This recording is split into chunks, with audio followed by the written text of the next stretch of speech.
The Quran is a smart book in that sense. It gives you back something that is related to your condition. And that's the amazing thing about the Quran, that it gives you something back according to your condition, whatever your condition is. Try it.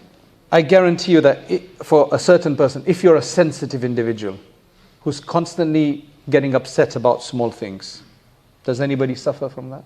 Somebody who generally has waswasa, or not waswasa, not necessarily doubts, but who generally gets upset and sensitive about little things, and then they start crying. Well, then don't waste your tears. If you're a person who likes to cry easily, sometimes, it depends. Sometimes women have more of that issue than men. You just like to cry more easily.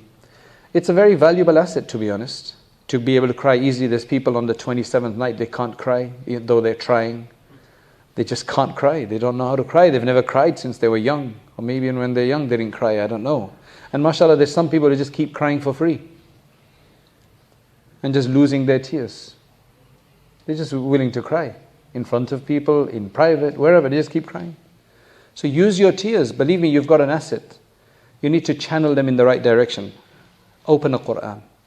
Take one with a good translation. And mashallah, now we have many translations. That's why our ulama wrote the translations. Even Hazrat Maulana Yusuf, our Shaykh Hazrat Maulana Yusuf Mutala Sahab, rahimahullah, even before he passed away, alhamdulillah, he had the Quran translation in Urdu, a simple Urdu, and there's many other translations. It's for us to read. It's not for ulama only. They know the Arabic. It's for us to read. So you start reading, and believe me, within a page or two, you will find something to cry about. Pour your emotion, because you just need to release emotion. Just cry. The other place you can cry is when you feel like crying. Instead of, again, wasting it, just put your hands up to Allah and cry to Allah in a dua, and it'll be much more useful. Don't waste your tears.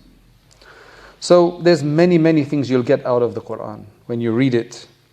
There's so many things you will think about, and it just helps to straighten out. It's almost like a spellbinding book in that sense. So Shaykh Abul Hasan Nadwi says that it's a transparently clear mirror in which everybody can see their own image. If I read it, I will realize what my issues are, because I'll be able to relate to some of the things that Allah subhanahu wa ta'ala has criticized, has condemned. And there'll be other things which I can thank Allah subhanahu wa ta'ala for, because it goes in accordance to what I'm finding in there. And this is how the ulama, this is how our ancestors, this is how they developed the mizaj. They had such a strong believer's mizaj, a temperament. It's from that.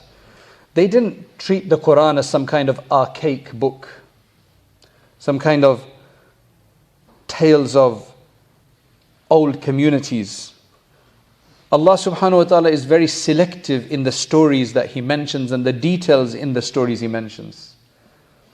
He only mentions, in many cases, just bits of different stories in different places. Because the main purpose of those stories is to take a lesson. It's not just to tell you a story. Though Yusuf alayhi salam's story, Allah specifically singles out and says, this is one of the best stories. But again, it's full of, because every part of it. Yusuf alayhi salam was made to go through so many different hurdles in life, so that we can learn from one of those hurdles or the other hurdle.